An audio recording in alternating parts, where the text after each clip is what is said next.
Welcome back on the show. I'm your host, Kianas Mawinata.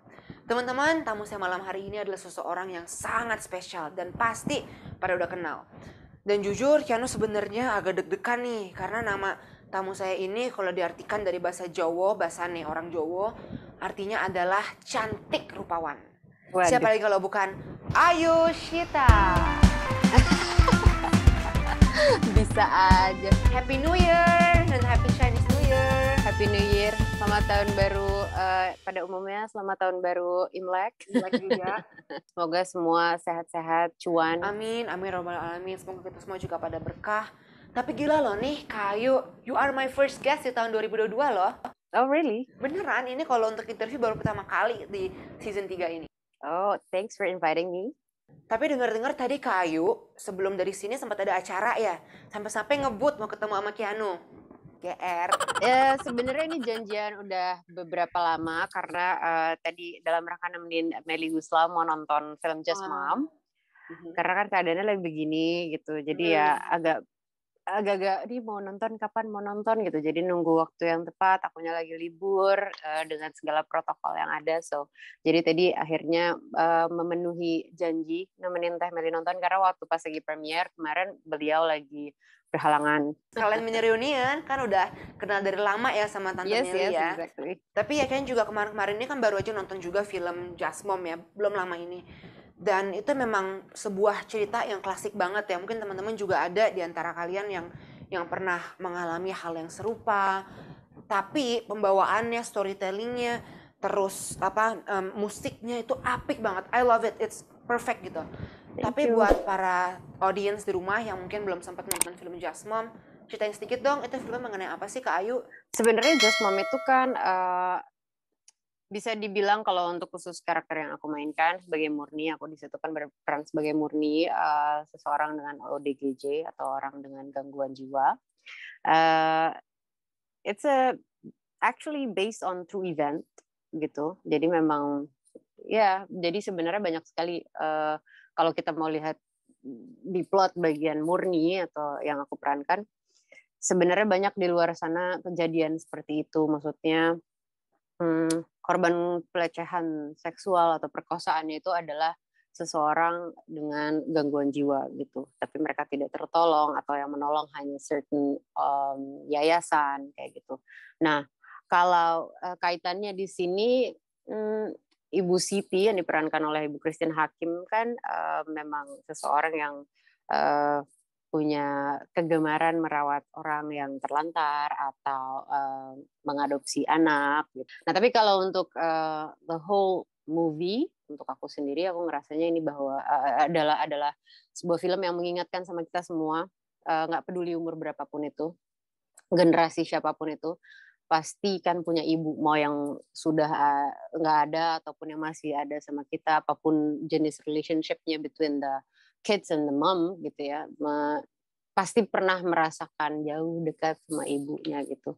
Dan ya kurang lebih sebenarnya lebih ke mengingatkan bahwa di dunia ini kan waktu yang kita miliki sama ibu nggak ada yang tahu ya kecuali Tuhan gitu. Jadi manfaatkan waktu sebaik-baiknya untuk ibu gitu. Ya, you never know ya. Kita kan ya jangan sia-siakan waktu yang ada. Tapi jujur loh, ini kayaknya pertama kali nonton film Indonesia sampai matanya berkaca-kaca, udah menahan. Kamu berhasil cuma berkaca-kaca? Enggak, karena kalau misalkan nangis kan juga lucu juga ya.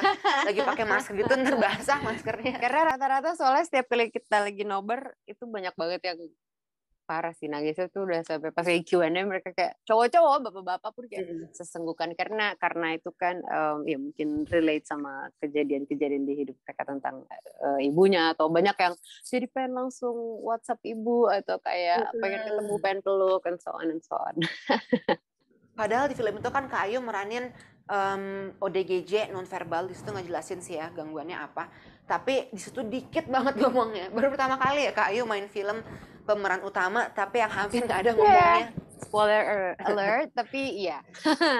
Selain memang karena di skripnya yang nggak ada dialog, tapi kan aku harus dig some more legit information about this character gitu ya. Gitu. Jadi yang aku ambil itu, ya mudah-mudahan sih bisa terproyeksikan dengan baik gitu.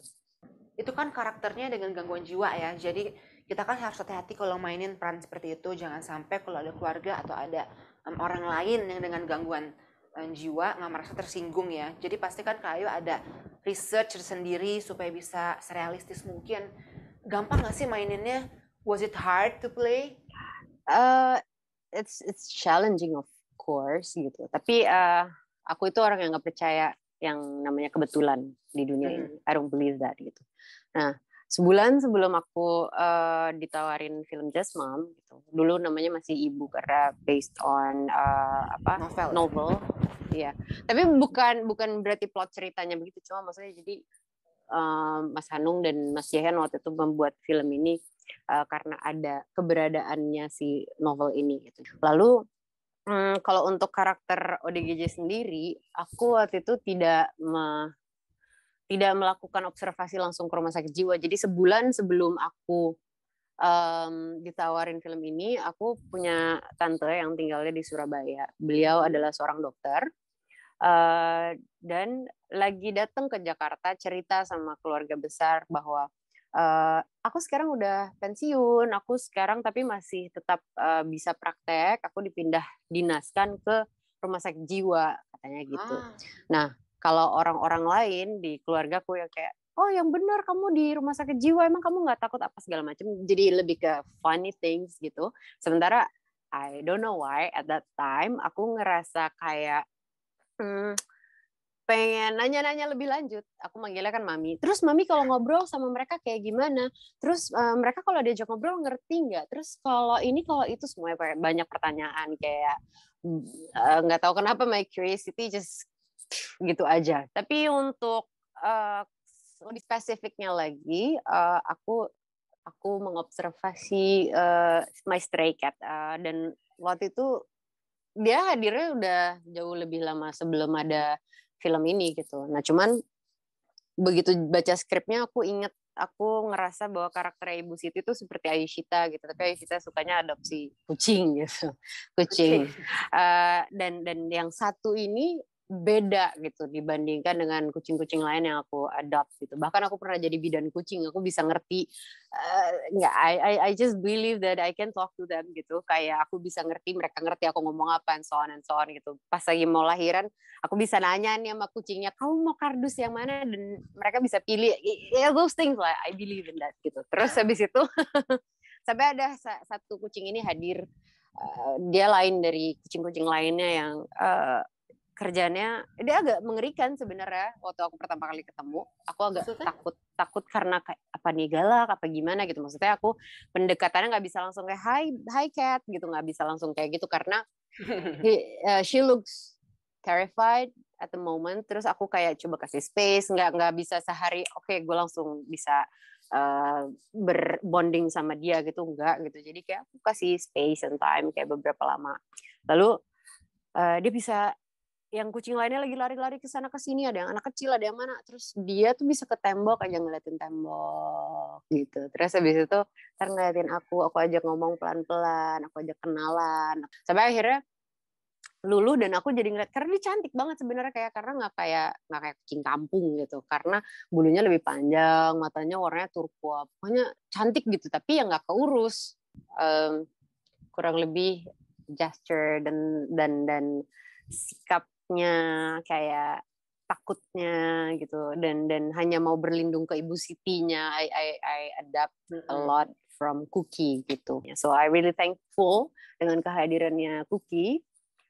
Dan sekarang dia udah nggak ada. Dia udah pulang. She's one of my angel. Thank you, it's okay. Gitu. Jadi ternyata kontribusinya bukan cuma karena aku bertugas untuk merawat dia gitu untuk beberapa waktu, tapi ternyata dia punya peranan besar untuk aku dan bisa disaksikan sama orang-orang banyak. So I'm so thankful. Jadi latihan waktu itu sama kucing ya. Tapi Kayu boleh dong, waktu kita punya abang juga punya kucing warna hitam, baru aja waktu itu ngelahirin berapa bulan yang lalu. Waktu itu kan bisa minta tolong buat bantuin keluarnya gitu. Aku nggak kayak ayo push gitu, I don't do that. Aku cuma siapin tempatnya, aku bikin dia nyaman, aku kasih dia minum gitu. Dia sendiri. Lucu waktu itu dia pernah tiap kali misalkan ya anak kucingnya ada 3, 5 gitu. Terus setiap satu keluar terus tadi ya kayak manggil miau-miau gitu, terus kayak cuman pengen aku checking, terus kayak dia udah ya oke, ibu udah lihat gitu. Terus habis itu aku tungguin lagi sampai jam 5 pagi aku duduk di sebelah kardus. Tapi I love it. Mandiri ya. Gemes, lucu. Ya, lebih mandiri daripada manusia melahirkan. Belum lagi kalau misalkan yang modelnya harus ditemenin gitu sampai suaminya diremes-remes tangannya. We're not cats though. Iya, untung aja. By the way kan kalau misalkan ngomongin nama Kaya Ushita pasti nggak akan pernah hilang, akan tetap identik terus sama band yang dulu ngetop banget. Apa namanya? BBB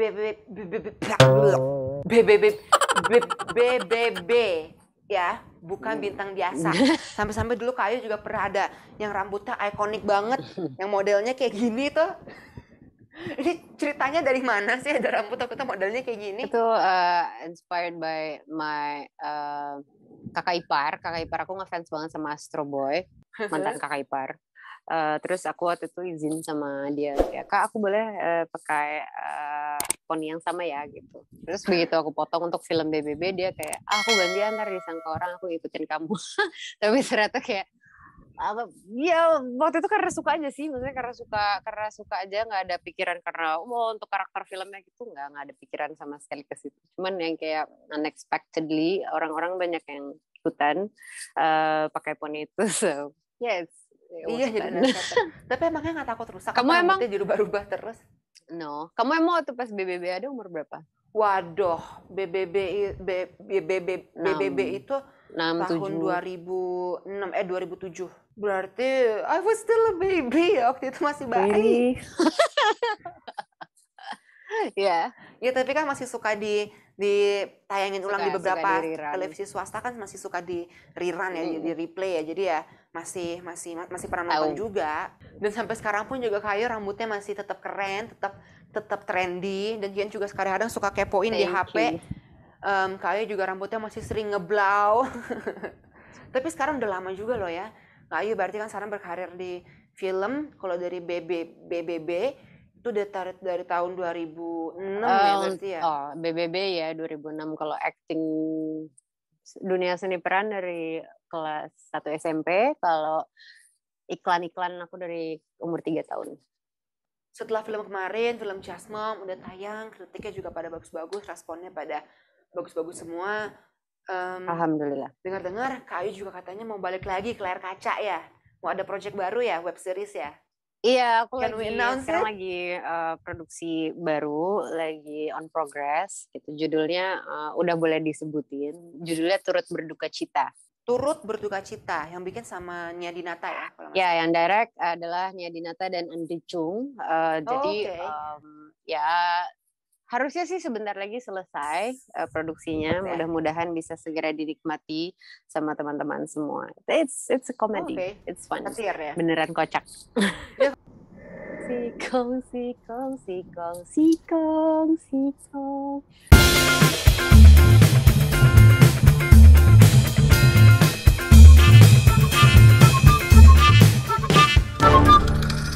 Thank you.